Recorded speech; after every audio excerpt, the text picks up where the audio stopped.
So, Grandpa, I'm going to get married soon. What advice do you have for me? What do I need to remember for a successful marriage? Because you're a pretty good example. Well, you could get that from your own father, because he's done a perfect job of it, and he's done it all correctly, and there's no other way. You got to want to make it a success, and you got to have absolute respect for your wife. I mean real, not artificial. If you can't feel that, don't get married. And it should be mutual. And it's got to be genuine. And you got to live like that too. I mean, you got to practice it. You just can't say it. And you can't forget and not let your wife know how you feel. You know, and it's too easy to forget. You can make a lot of excuses, but there is really no excuse for it. And so, your mother and father have an outstanding relationship with one another. That's true. And they're equally the reason that there's an excellent family. It's really easy if you just do it right. But if you get married for the wrong reasons, and it isn't true love, you're just kidding yourself. But you both got to know that this is what you want. And you got to know that this is forever. And because you're going to make a commitment before God that's what, and you got to mean it. And it's very easy to do it if you recognize that. There isn't any excuse that I can think of that if the couple look at it in that light, that they cannot forever live together in some harmony.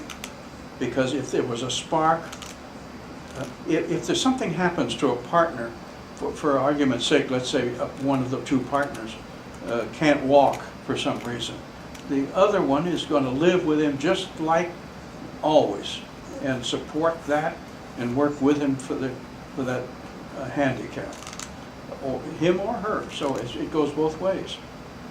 And there is no excuse. Most people who get married want to have children.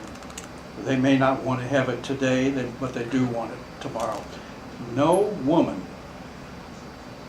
can fulfill her life without having children. I mean, and if she can't, then she's got to have children some other way. Yeah. Adoption or what have you. But if she can have children, she wants to have children. She may not even know she wants to.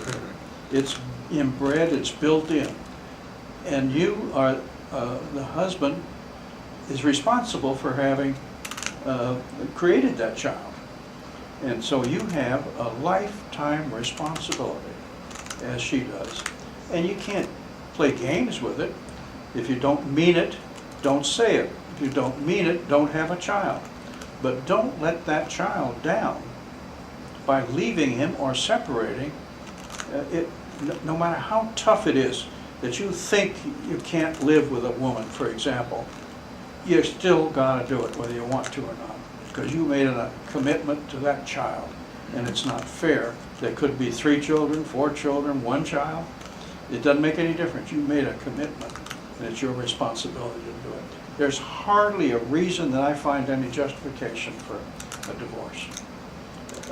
As long as you recognize it before you get married. If you can't recognize it and accept that in your own mind, don't get married.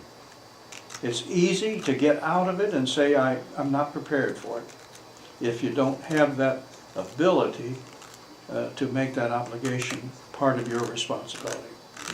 And it's almost that simple. And it's got to be mutual. It isn't one of you, it's got to be both of you. And you'll know it if she feels the same way you do, and she'll know it that she's got the right guy because of the same commitment. And it's easy unless you make it hard. But just remember, a failure is both of your responsibilities, not one of you. So you must not have a failure. You've got to support your wife if she's responsible for some negative, and see that that negative is removed. And whatever it is, it makes no difference. And vice versa, if you have the negative, she has an obligation to stick with you and straighten it out, and you have an obligation to listen. And but no matter what you do, you make a personal commitment. This is a lifetime relationship. The words, "till death do us part." I think that the obligation goes beyond that.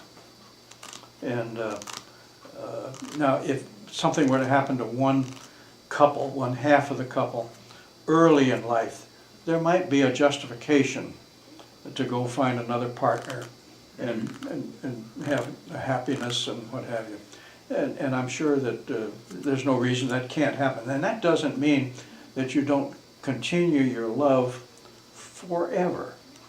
And that's my obligation. That's why I dislike "till death do us part." Yeah. Well, that Yeah. isn't true as far as I'm concerned.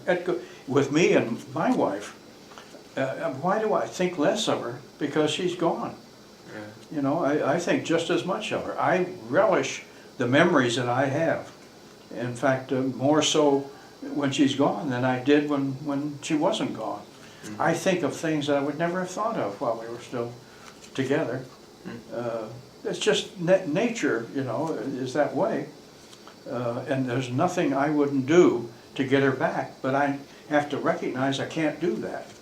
So that's why I think that the relationship is not till death do us part. That it's forever. And you'll meet her in the hereafter if she went first.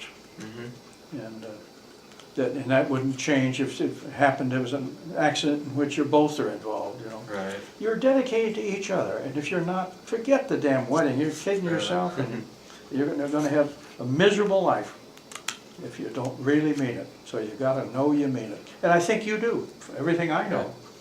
There's no question about it in my mind. Mm-hmm. How old were you in this picture? Is that that's like the same time, right? I was 24 years old. Pretty cool. Oh, yeah. It's like out of a movie. Notice they're both smoking. Ah, I didn't notice, but I guess. Back in the day. Is that her house or your? That was our quarters, Oh. and we were married. Is it That was our first Christmas. Oh, cool. Little tripod action. Yeah. You can see all the furniture and the lamps and everything. It was all Oh, yeah. government stuff. Oh, You could buy furniture in those days.